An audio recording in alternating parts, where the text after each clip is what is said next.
پاکستان، آج پھر میں انکل فاروقی کے ساتھ یہاں نشست ہماری ہوئی ہے، اور سب سے پہلے میں چاہوں گا کہ پاکستان میں جو 3 دن پہلے مری کا واقعہ ہوا ہے اور جس میں ہوٹل مالکان اور وہاں کی انتظامیہ کی غفلت اور ہمارے منسٹرز کے جو غیر ضروری بیانات جس سے لوگوں کا دل آزاری ہوئی ہے، اس پر کیا کامنٹ کرتے ہیں انکل فاروقی؟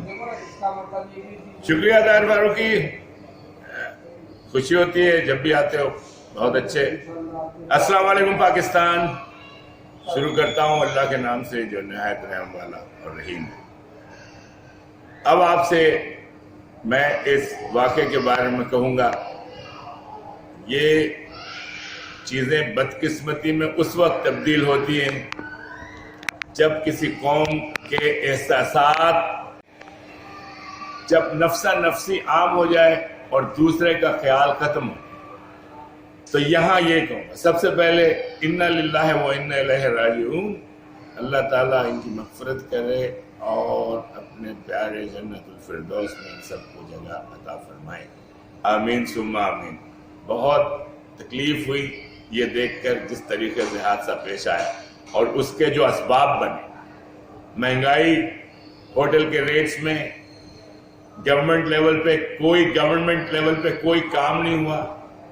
آپ نے کبھی یہ نہیں بتایا کہ مری کی کیا کیپیسٹی ہے اور آپ نے کتنے لوگوں کو الاؤ کرنا ہے۔ بھائی آپ کا کوئی سٹرکچر ہے، آپ کے 5 سینسز کام کر رہے ہیں۔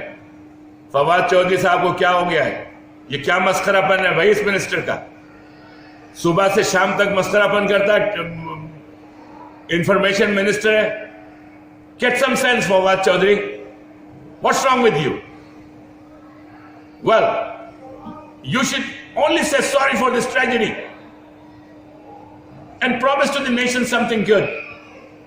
It's shameful how the government is behaving. بہت افسوس ہے، دوبارہ فیملیوں کے ساتھ اللہ تعالیٰ انہیں صبر عظیم عطا فرمائے، اور اس گورنمنٹ جب چاہے میں تیار ہوں، مجھ سے آپ انٹرویو لے سکتے ہیں، آپ سے بات کرنی ہے پرسنل لیول پر۔ یہ آپ نے کیا مذاق مچایا ہوا پاکستان کے ساتھ؟ صحیح کریں، اور جن ہوٹل سے زیادتی کی ہے، جنہوں نے مہنگی چیزیں بیچی ہیں، ان کو جیل میں ڈالیں، ان پر فائن کریں، ان کے بزنس کو ختم کریں، انسان بن جائے۔ تھینک یو پاکستان، خدا حافظ۔